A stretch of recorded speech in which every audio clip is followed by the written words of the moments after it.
I am Dilkhush Singh. Welcome back to my YouTube channel elite scholars.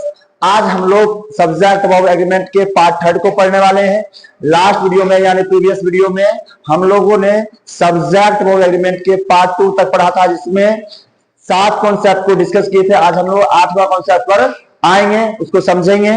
तो subject verb agreement को सबसे पहले हम 8वें कॉन्सेप्ट को लिखते हैं, उसके बाद फिर समझाते चलेंगे। तो साथ साथ आप भी लिखते चलिए। 8वां कॉन्सेप्ट क्या है? Some nouns which can only be used in singular form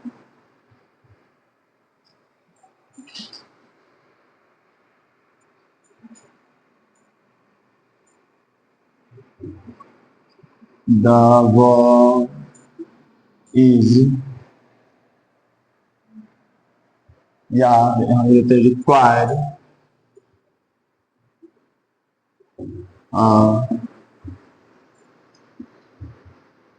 singular verb। मतलब सम नाउन्स कुछ ऐसे नाउन होते हैं विच कैन ओनली बी यूज्ड, जिसका यूज किया जाता है केवल और केवल सिंगुलर फॉर्म में। तो वह वर्ब कौन सा लेंगे? तो सिंगुलर वर्ब लेंगे। वह कौन कौन सा नाउन है? तो नाउन एग्जाम सच एज लिखते हैं, such as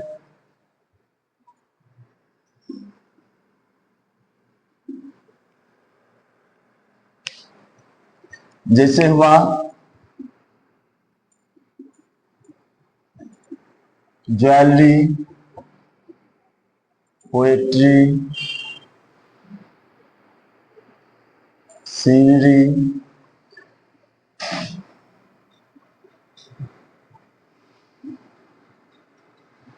crockery,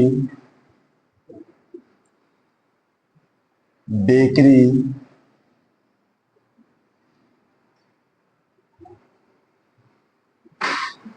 stationery,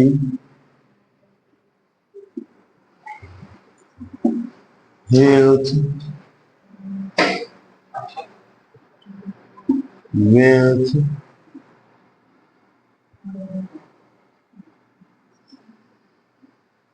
length,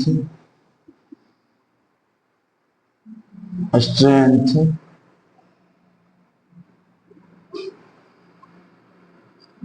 marriage,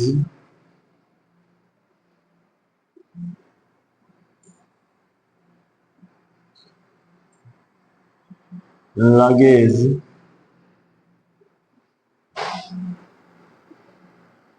percentage, baggage,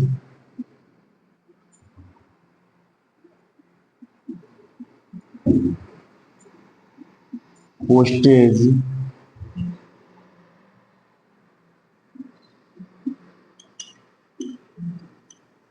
breakage,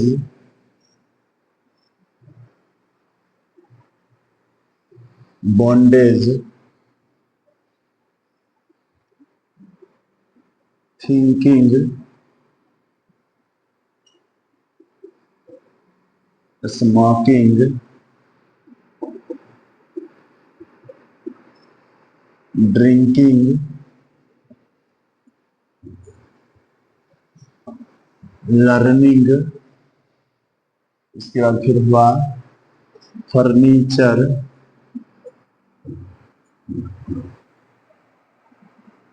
work, evidence,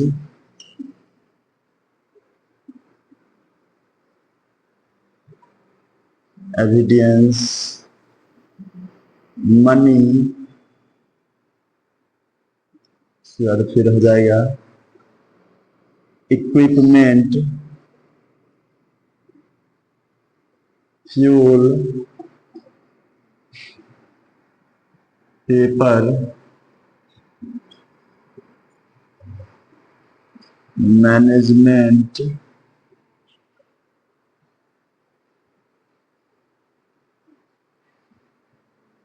and so on। अब देखिए हम लिखे हैं कि कुछ नाउन ऐसे होते हैं, some nouns which can only be used in singular form. ये जितना भी नाउन लिखे हैं आप देखिए कि ये जितना भी नाउन लिखे हैं सभी में किसी में एस या एस है क्या? किसी में एस या एस नहीं है, सभी सिंगुलर फॉर्म है। सभी क्या है? सिंगुलर फॉर्म है। और करा क्या? रिक्वायर आ सिंगुलर वर्ब। अगर सभी किसी में एस या एस नहीं लगा है और एक्चुअली में होता भी है सिंगुलर है, इसको प्लूरल बना भी नहीं सकते हैं, या होता भी सिंगुलर ही है। अगर यह सिंगुलर ही होता है तो इसे कौन सा वर्ब का यूज करेंगे? सिंगुलर वर्ब का ही यूज करेंगे। कौन सा वर्ब का यूज करेंगे? सिंगुलर वर्ब का यूज करेंगे, है ना। अब एग्जाम्पल सच ऐसा कौन कौन सा नाउन है उसमें लिखे हैं? Jewellery, poetry, scenery, crockery, bakery, stationery, health, weight, length, strength, marriage, luggage, percentage, baggage, postage, breakage, bondage, thinking, smoking, drinking, learning, furniture, work, evidence, money, equipment, fuel, paper, management. ये जितना भी वर्ड लिखे हैं सभी क्या है? सभी वर्ड जो है ना आप देख रहे होंगे किसी में एस या एस नहीं लगा हुआ है, मतलब सभी सिंगुलर फॉर्म में है। और आप यह जान लीजिए कि इसमें आप एस या एस लगा भी नहीं सकते हैं। अगर आप इसमें एस या एस लगाइएगा तो क्या हो जाएगा? गलत हो जाएगा। आप कभी सुने हैं ज्वेलरी का ज्वेलरीज? ज्वेलरी का प्लूरल कभी सुने कि ज्वेलरीज? नहीं, क्योंकि यह सिंगुलर है, सिंगुलर फॉर्म में भी है और सिंगुलर मीनिंग भी देता है, इसको प्लूरल बनाया भी नहीं जा सकता है। जैसे एक एग्जांपल हम आपको सेंटेंस में लिख देते हैं, एग्जांपल तो कम ही देंगे जिससे कि टाइम मैनेज हो पाए। हम लिखेंगे the poetry young, the poetry POETRIS,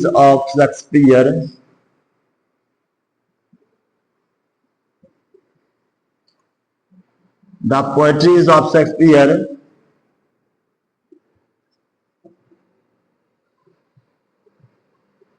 inspired us. आप बताइए ये सेंटेंस सही है? एक और एग्जांपल लिख देते हैं, the scenery of Kashmir have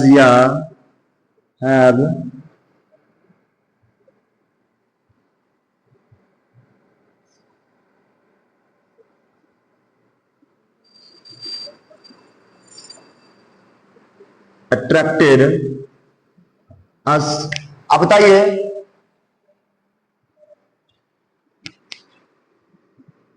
आप ये बताइए कि यह दोनों सेंटेंस सही है क्या? और इसमें हम ऑप्शन दे क्या सही करना है तो बताइए। लिखिए द पोएट्रीज ऑफ शेक्सपियर, मतलब शेक्सपियर का पोएट्रीज। तो पोएट्री हम आपको अभी तुरंत बताया और देखिए लग रहा है सही। The poetries of Shakespeare inspired us, हमको इंस्पायर करता है किया। तो बताइए ये जो पोएट्रीज लिखे हैं लगता रहा है सही, लेकिन बताइए आप एक्चुअली में ये सही है क्या? नहीं, क्योंकि हम जानते हैं पोएट्री जो है ना वह नाउन होता है और यह ऐसे नाउन होते हैं जो हमेशा क्या होता है? सिंगुलर फॉर्म में होते हैं और इसको प्लूरल बनाया भी नहीं जा सकता है। इसलिए बताइए पोएट्रीज होगा क्या? नहीं, तो इसको किस में बदलेंगे? पोएट्री में। तो लिख देंगे इसको काट के पोएट्री, ऐसे POETRY, the poetry of Shakespeare inspired us. अच्छा बताइए the scenery of Kashmir, scenery का सीनरीज कर सकते क्या? नहीं, सीनरी ही होगा। ऑफ कश्मीर, अब देखिए कश्मीर का जो दृश्य है सीनरी हैज या हैव, तो आपको लग रहा होगा क्या अगर यहाँ सीनरीज कर दे तो लगेगा हैव सही है, लेकिन बताइए सीनरीज ही पहली बात गलत होगा। क्या हुआ? सीनरीज गलत हो जाएगा। अब सीनरी है तो हैज करेंगे या हैव करेंगे? तो आप जान लीजिए यह सीनरी सिंगुलर फॉर्म में भी है और सिंगुलर मीनिंग भी देता है, इसलिए क्या होगा? हैज होगा। क्या होगा? हैज होगा। तो आप ये समझ रहे होंगे, जैसे देखिए बच्चा जो है ना मनी को समझता है क्या? प्लूरल मान लेता है, या फिर मनी का प्लूरल सुनता है मनीज। कभी भी सुने हैं मनी का प्लूरल मनीज? नहीं सुने होंगे, क्योंकि मनी अनकाउंटेबल नाउन है और अनकाउंटेबल नाउन हर हमेशा क्या होता है? सिंगुलर फॉर्म में ही होता है और सिंगुलर फॉर्म में तो सिंगुलर वर्ब ही देगा, ठीक है ना। यानी सिंगुलर वर्ब का ही यूज इसके साथ करेंगे। बात समझ में आया ना। अब अगर सपोज और एग्जाम्पल लिखेंगे, हम लिखेंगे इसे, है ना, अगर लिखेंगे यहां पेपर हैज या have more patience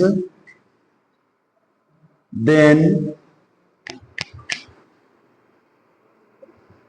people.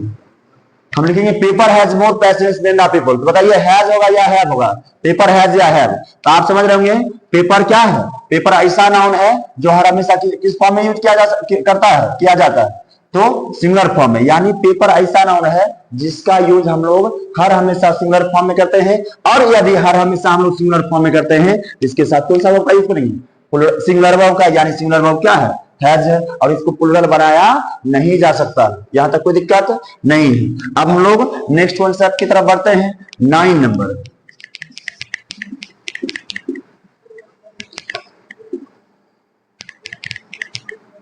Some nouns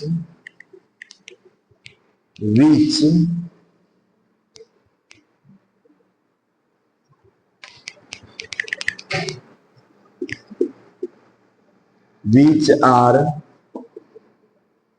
plural in form and plural in meaning।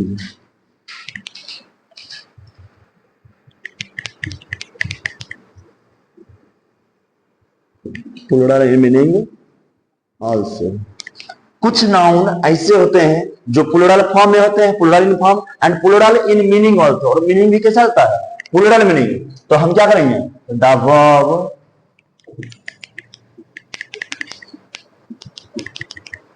Verb is used.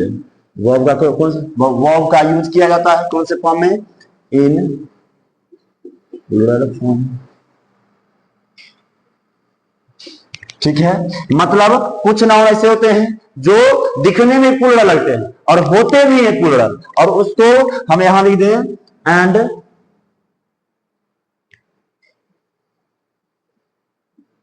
It can't be used in singular form by removing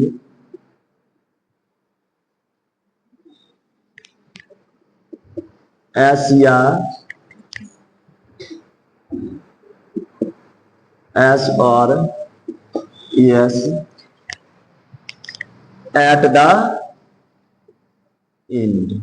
हम लिखे हैं कुछ नाउन ऐसे होते हैं जिसका use which are plural form, जो कि प्लूरल फॉर्म में होते हैं, यानी जो दिखने में प्लूरल लगते हैं, and plural in meaning also, और होते भी कैसे हैं? वह प्लूरल में ही होते हैं, उनका मीनिंग भी प्लूरल ही होता है। तो द वर्ब इज यूज्ड। अगर कुछ वर्ब ऐसे होते हैं, सॉरी कुछ नाउन ऐसे होते हैं जो दिखने में प्लूरल होते भी हैं प्लूरल, है ना। तो बताइए वर्ब का यूज कौन से फॉर्म में करेंगे? वर्ब का यूज प्लूरल फॉर्म में करेंगे। यानी लिखेंगे the verb some nouns which are plural in form and plural in meaning also, the verb is used. Verb का यूज किया जाता है इन प्लूरल फॉर्म। कौन से फॉर्म में? प्लूरल फॉर्म में। And it can't be used, और इसका यूज नहीं किया जा सकता है। किस फॉर्म में? इन सिंगुलर फॉर्म। सिंगुलर फॉर्म में किस चीज को लेके? बाय रिमूविंग एस या एस। मतलब कुछ नाउन ऐसे होते हैं जो दिखने में प्लूरल होते भी प्लूरल है ना, और इसका यूज प्लूरल में ही करते हैं। मतलब इसका यूज, इसके साथ हम लोग प्लूरल वर्ब का यूज कर सकते हैं। और देखिए, और उसको आप याद रखिएगा कि कभी भी अगर वह दिखने में प्लूरल लगेगा यानी एस एस लगा हुआ रहेगा, और आप कभी भी उसको एस या एस हटा के उसके अंत से एस या एस हटा के आप उसको सिंगुलर नहीं कर सकते हैं। अगर सिंगुलर करेंगे तो क्या हो जाएगा? गलत हो जाएगा। हम पहले लिखते हैं तब आपको और अच्छी तरह से समझ में आएगा। जैसे लिखते हैं, जैसे लिखेंगे बेंगल्स, सच एज लिख देते हैं, such as bangles, anklets, ear rings, shoes, socks, sandals,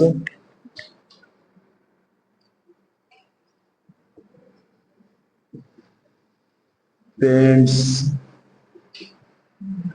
jeans,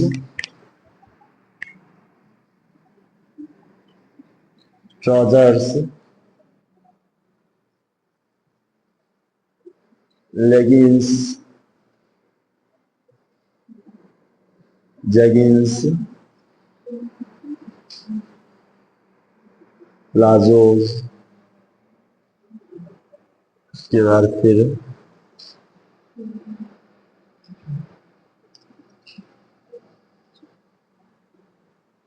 goggles,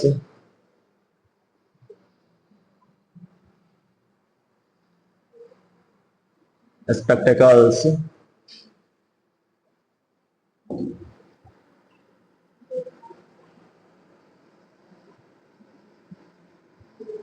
sunglasses,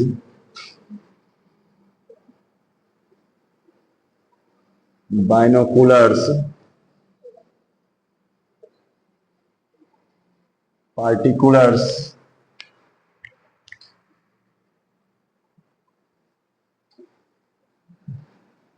seizures, tongs, बिल्लोज,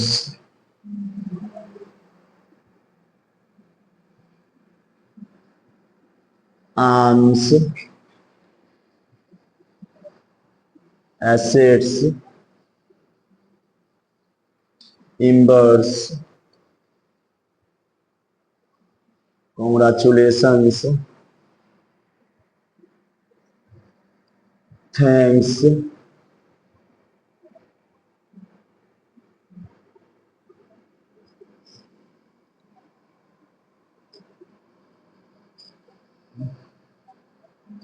valuables, wages and so on. जगह नहीं है, बस हो गया, सोन सोन कर देते हैं। अब देखिए, अब आपको समझ में आ रहा होगा, ये जितना भी वर्ड लिखे हैं ना, सब में आप चेक कीजिए कि सब में, सब वर्ड के अंत में क्या है, लास्ट में एस या एस लगा हुआ। तो हम लिखे ना कि कुछ नाउन ऐसे होते हैं जिसके अंत में एस एस लगा होता है, यानी कहने का मतलब है कुछ वर्ड जो दिखने में प्लुरल लगता है। बताइए, जिसके अंत में एस या एस लगा हुआ हो वह दिखने में तो प्लुरल ही लगता है। यानी कुछ वर्ड ऐसे होते हैं जो दिखने में प्लुरल होते हैं और होते भी है वास्तव में प्लुरल, और इसको सिंगुलर नहीं बनाया जा सकता है। किस चीज, इसको सिंगुलर नहीं बनाया जा सकता है एस या एस हटा के, मतलब इसके अंत में एस या एस हटा के आप इसको सिंगुलर नहीं बना सकते। यह हर हमेशा प्लुरल फॉर्म में होता है और प्लुरल मीनिंग देता है, इसलिए इसका यूज हम लोग, इसके साथ हम लोग वर्ब का यूज करेंगे। कौन सा वर्ब का यूज करेंगे, तो वर्ब का यूज करेंगे प्लुरल फॉर्म में। कौन से फॉर्म में यूज करेंगे, प्लुरल फॉर्म में। तो बताइए, एक दो एग्जांपल सेंटेंस में यहां दे दें क्या, एक दो एग्जांपल यहां देते हैं सेंटेंस में।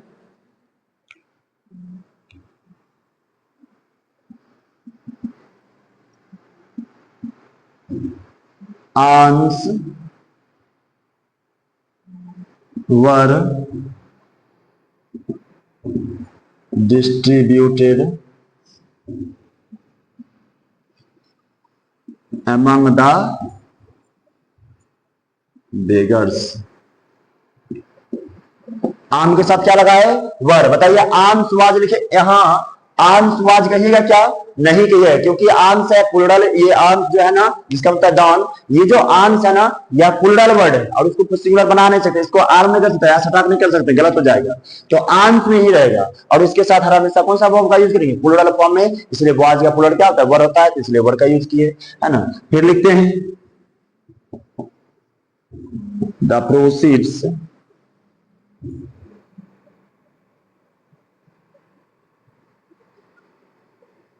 वर या फिर was deposited, deposited in the bank. ये बाहर चल गया होगा, बता देते हैं, इधर डिस्ट्रीब्यूटेड है in the bank. The proceeds were या was deposited in the bank. तो बताइए क्या होगा, तो प्रोसीड्स है, यह प्लूरल वर्ड है और हर हमेशा इसके साथ प्लूरल वर्ब का यूज करेंगे। तो बताइए क्या होगा, वर होगा। यहां तक कोई दिक्कत नहीं ना, यहां तक बताइए किसी को कोई प्रॉब्लम है क्या? यहां तक हम लोग सब अभी दो कॉन्सेप्ट को ही मात्र समझे हैं, लेकिन बहुत ज्यादा दोनों कॉन्सेप्ट क्या था, इंपॉर्टेंट था, हम लोग समझ चुके हैं। अगर इस दोनों में भी कोई प्रॉब्लम हो, इससे प्रीवियस वाले वीडियो को भी देखें, अगर उसमें प्रॉब्लम हो तो आप कमेंट जरूर करें। आपका जो डाउट है हम कमेंट को पढ़ते हैं, हम उसको चेक करते हैं और जो डाउट होगा हम उसको नेक्स्ट क्लास में जरूर डिस्कस करेंगे। तो आप कमेंट करना ना भूलें। इसके बाद हम 9वें कॉन्सेप्ट तक पढ़ चुके हैं, 9 कॉन्सेप्ट को पढ़े हैं अभी सब्जेक्ट वर्ब एग्रीमेंट से रिलेटेड। अब हम लोग उसी कड़ी को आगे बढ़ाते हुए 10वें कॉन्सेप्ट को पढ़ेंगे, जो कि ये भी और इंपॉर्टेंट होगा। इसमें जितना भी कॉन्सेप्ट है सभी बहुत ज्यादा इंपॉर्टेंट है। इसको अगर कहिए एकेडमिक लेवल पर कहिए उसमें भी इंपॉर्टेंट है, और साथ साथ कॉम्पिटिटिव लेवल पे उसमें तो इंपॉर्टेंट है ही। तो जितने भी स्टूडेंट हैं आप समझ रहे होंगे कि सब्जेक्ट वर्ब एग्रीमेंट का अपने आप में कितना बड़ा इंपॉर्टेंस गेन करता है, यानी कितना बड़ा उसका भूमिका है। तो हम लोग 10वें कॉन्सेप्ट को पढ़ने वाले हैं, तो लिखते हैं और फिर आप भी साथ साथ लिखिए। उसके बाद हम समझाएंगे आपको 10th कॉन्सेप्ट को लिखते हैं।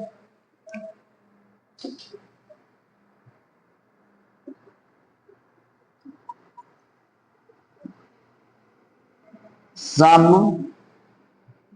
nouns remain the same in both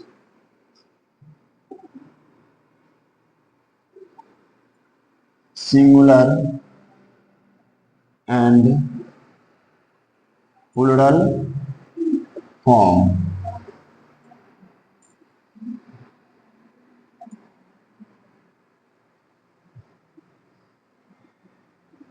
Some nouns remain the same in both singular and plural form, such as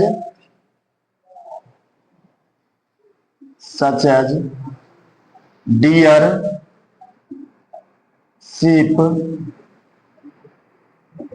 series, species, fish, crew,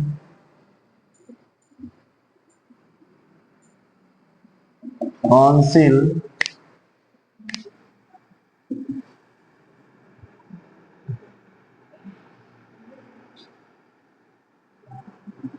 aircraft,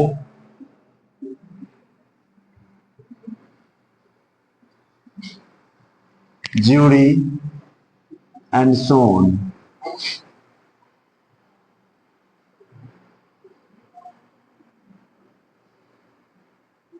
अब देखिए कुछ नाउन ऐसे होते हैं जो सिंगुलर फॉर्म में और प्लूरल फॉर्म में, सेम सिंगुलर फॉर्म में और प्लूरल फॉर्म में, दोनों में एक ही तरह दिखते हैं। यानी some nouns remains the same, एक ही तरह दिखते हैं। इन बोथ सिंगुलर फॉर्म में कहिए तो उसमें भी वही चीज, और प्लूरल फॉर्म में कहिए तो उसमें भी वही चीज। यानी डियर का सिंगुलर भी कहिए तो डियर ही, और प्लूरल भी कहिए क्या होगा, डियर ही। तो इसमें जो वर्ब का यूज करेंगे तो उस फॉर्म के अकॉर्डिंग करेंगे। ये तो कॉमन सेंस की बात है कि अगर सिंगुलर फॉर्म में रहेगा तो सिंगुलर वर्ब, और प्लूरल फॉर्म में यूज होगा तो प्लूरल वर्ब। तो हम एग्जांपल एक दो लिख के समझाते हैं आपको। जैसे लिखेंगे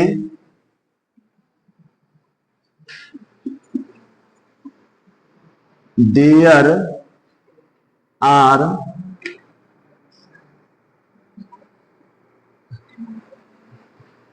देयर इज, या फिर are deer in the forest. फिर दूसरा लिख लेते हैं देयर इज, या आर मैनी डियर, या फिर डियर्स इन द, फिर लिखते हैं फॉरेस्ट, इन द फॉरेस्ट। उसके बाद our the jury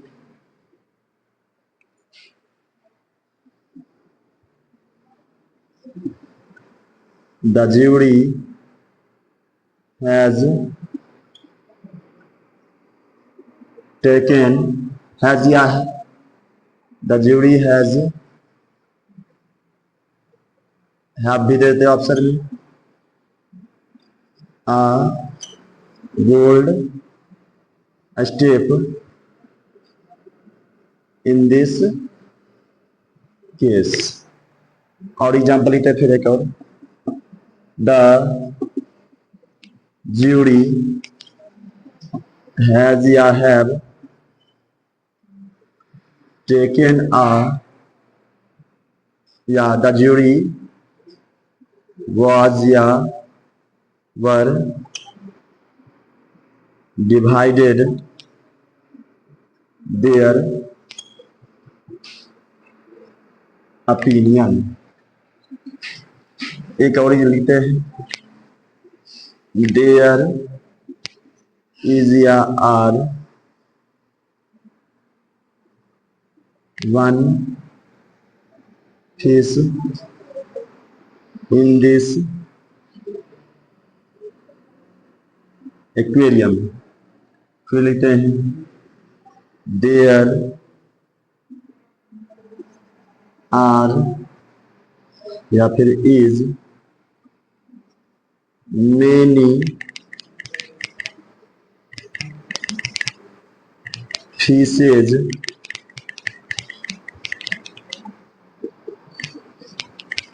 in this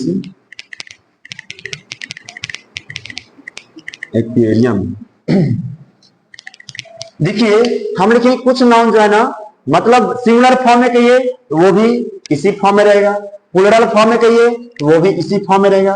तो सेम फॉर्म में चाहे सिंगुलर यूज कीजिए उसमें भी डियर, प्लूरल का यूज कीजिए उसमें भी dear.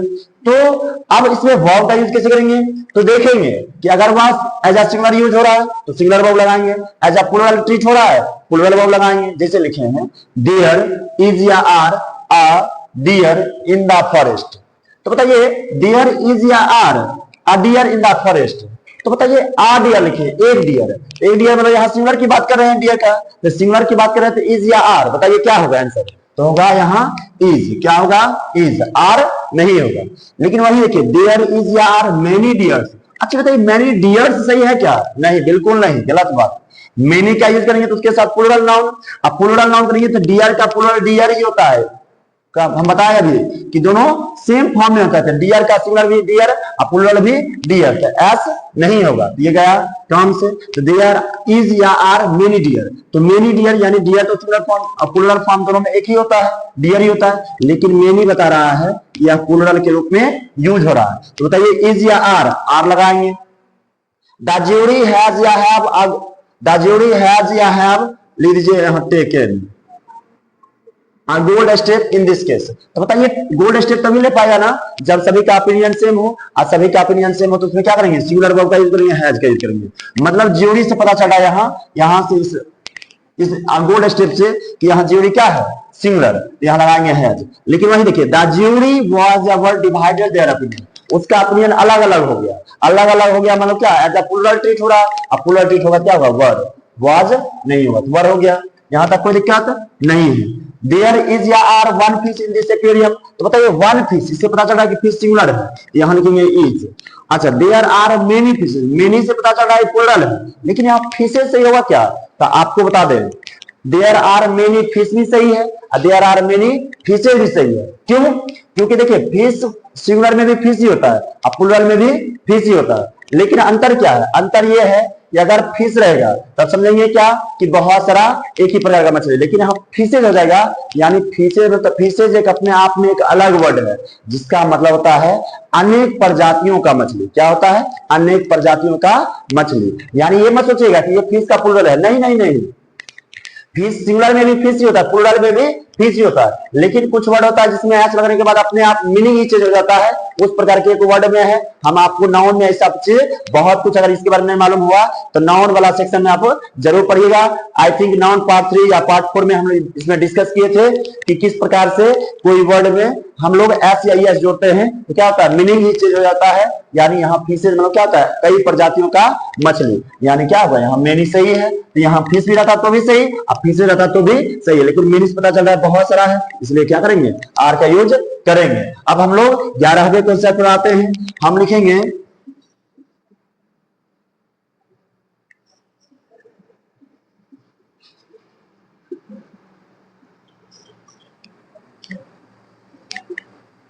some sentences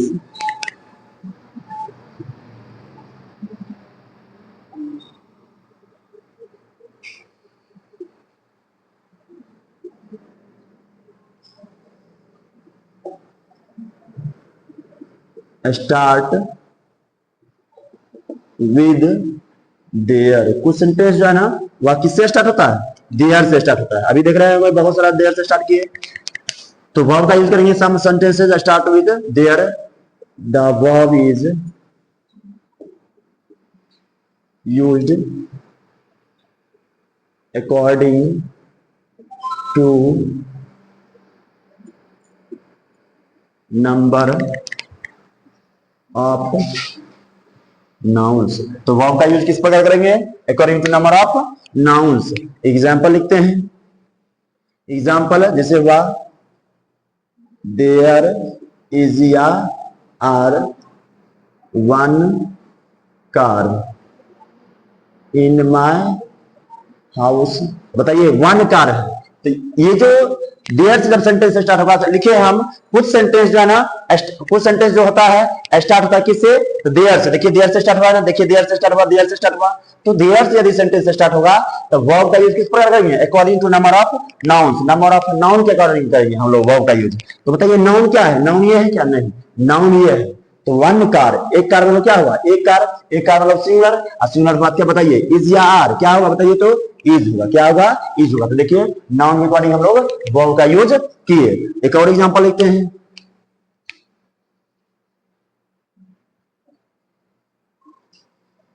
there is या are many students in the class. अब देयर इज या are many students in the class, तो बताइए क्या होगा, इज होगा या आर होगा, आर होगा, क्योंकि यहाँ नाउन क्या है, स्टूडेंट्स है, और स्टूडेंट्स के अकॉर्डिंग क्या करेंगे हम लोग, इज या आर वर्ब का यूज करेंगे। हम बताए ना कि सम नाउन, कुछ नाउन, कुछ सेंटेंस ऐसा होता है जो किससे स्टार्ट होता है, देयर से स्टार्ट होता है। अगर देयर से स्टार्ट होगा तो वर्ब का यूज इसके अकॉर्डिंग नहीं, वर्ब का यूज देखिए यहाँ देयर है तो देयर के लिए इज लगाए, अब देखिए यहाँ फिर देयर है तो देयर के लिए आर लगाए। तो मतलब क्या, वर्ब का यूज हम लोग इसके अकॉर्डिंग नहीं करते, वर्ब का यूज किसके अकॉर्डिंग करते हैं, तो नंबर ऑफ नाउन, यानी नाउन क्या है, यहाँ वन कार है यानी सिंगुलर। अब बताइए यहाँ वन कार है तो सिंगुलर, और यहाँ क्या है, मेनी स्टूडेंट्स है, प्लुरल है, प्लुरल के लिए आर और वन कार के लिए क्या लिखे, इज। यहां तक कोई डाउट नहीं हुआ होगा। अब हम लोग आज का लास्ट कॉन्सेप्ट पढ़ते हैं जो कि 12th कॉन्सेप्ट होगा, तो यहां लिख देते हैं,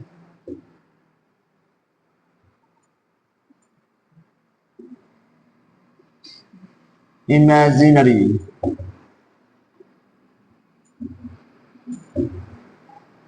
इमेजिनरी sentences usually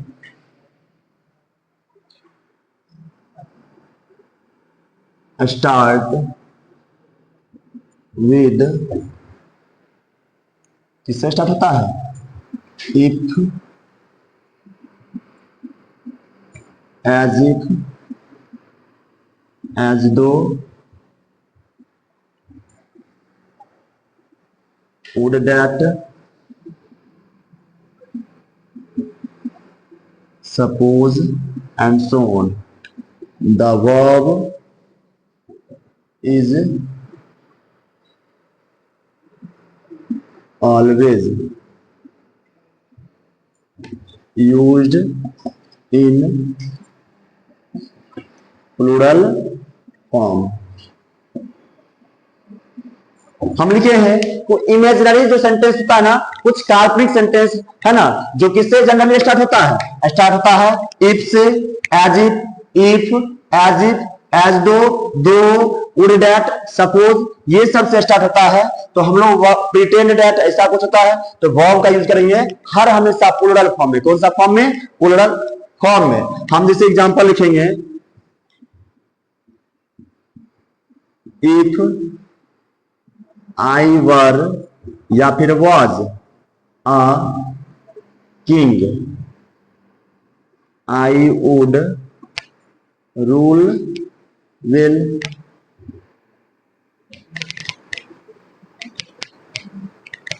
फिर दूसरा लिखेंगे सपोज ही वॉज या वर रिच he would, एक एग्जांपल नीचे लिख देते हैं, लिखते हैं यहां सपोज he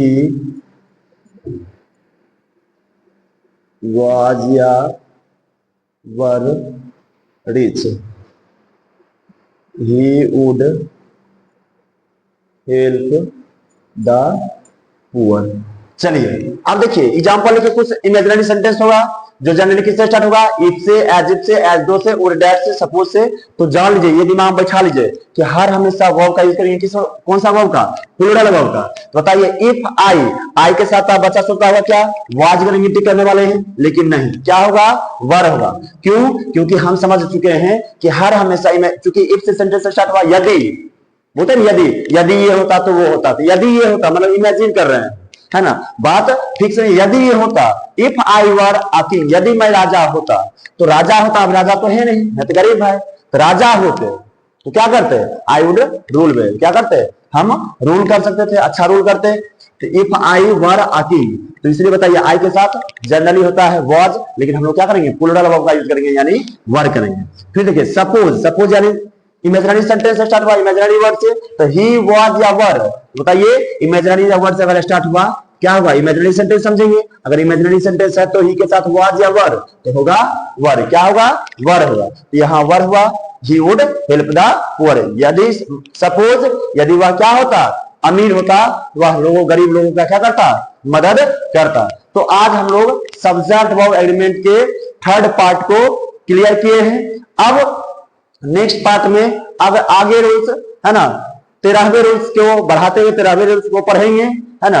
अब देखिए कि इसमें जितना भी प्रॉब्लम है, फिर से एक बार बता देते हैं कि इसमें जितना भी प्रॉब्लम है आप कमेंट जरूर करें, और यदि वीडियो अच्छा लगा तो उसमें भी आप लाइक जरूर करें, कमेंट जरूर करें। कैसा लगा आप अपनी भावनाओं को जरूर व्यक्त करें, एक्सप्रेस करें। Thank you so